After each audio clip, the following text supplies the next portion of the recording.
All right, buckle up because we are diving deep into Colleen Hoover's. It starts with us.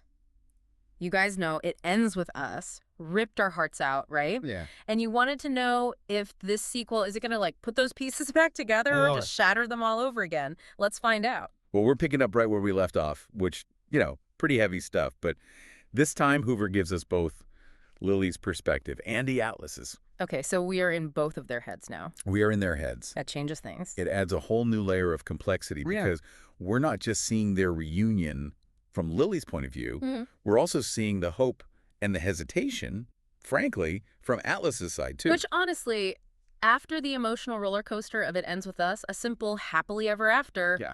wouldn't have felt right, wouldn't have done it for me. No, not at all. And I think that's one of the things Hoover does really well here. Yeah. She acknowledges the weight of the past, especially with Atlas and everything he went through. Remember, Oh, yeah. he's carrying a lot of baggage. So much baggage. And she doesn't shy away from how that impacts his ability to open up to Lily, even though it's clear he still cares about her deeply. It's almost like he has to learn how to love again, in a way, like relearn it. Exactly.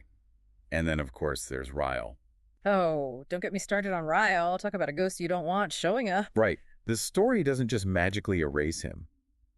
Hoover tackles this head-on, the complexities of co-parenting with an ex. Especially one with his history. Exactly. And that adds another layer of tension and realism, right? Because Lily is trying to build a healthy relationship with Atlas, all while navigating the challenges of having Ryle in their lives. Yeah, and this is where things get really interesting. I mean, in your notes, you mentioned a shift in tone in this book compared to the first. Right. It's less about that, like Yeah. sharp, visceral heartbreak that we felt so intensely in. It ends with us. Yeah. This one, it leans more into hopefulness, but it's not naive. It doesn't feel like it's sugarcoating anything. Right. It's about second chances, for sure, but it's also about healing and learning to choose happiness even when you're carrying the weight of your past. And learning to choose yourself, that's something that really resonated with me. Lily is a mom now, and she's trying to figure out what's best for her daughter, but also what's best for herself. She's not willing to sacrifice her own happiness completely, and that felt really powerful. Absolutely.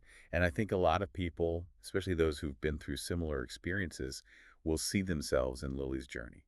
It all comes back to that question we had at the start. Is it starts with us, wish fulfillment? Or is it a more honest look at love after trauma? What do you think? I mean, it's hard to say, right? Because part of me, that reader part, eats up the idea of Lily and Atlas finally getting their happy ending. But Hoover does such a good job of grounding their story in reality, showing us the messy, complicated work of healing and rebuilding trust. And that doesn't just magically happen overnight. There are setbacks, miscommunications, all of that.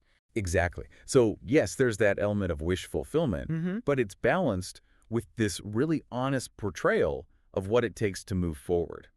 So maybe, ultimately, Hoover leaves us with more questions than answers. Maybe that's the point. Right. Is this really a happily ever after for Lily and Atlas, or is it just the beginning of a whole new chapter filled with its own set of challenges? I don't know. You tell me. That is what I want to hear from you guys. Yeah. Let us know what you thought of. It starts with us. Did it live up to the hype, or were you left wanting more?